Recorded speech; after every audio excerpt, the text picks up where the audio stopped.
গাজা ও পশ্চিম তীরের বিভিন্ন স্বাস্থ্যসেবার ওপর ১,০০০-এর বেশি হামলা চালিয়েছে ইসরায়েলি সামরিক বাহিনী।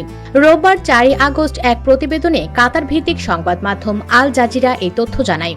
প্রতিবেদনে বলা হয়, ফিজিশিয়ান ফর হিউম্যান রাইটস জানিয়েছে যে এই সংখ্যাটি গত ১০ মাসের মধ্যে অন্য যে কোনো সংঘর্ষের তুলনায়, বিশেষ করে স্বাস্থ্যসেবার ওপর সবচেয়ে বেশি আক্রমণের পরিমাণ। পিএইচআর এর মধ্যপ্রাচ্য ও উত্তর আফ্রিকার গবেষক হোসাম আল নাহাস বলেছেন, স্বাস্থ্য খাতে আক্রমণের মাত্রার এমন নজির পৃথিবীতে খুবই কম আছে।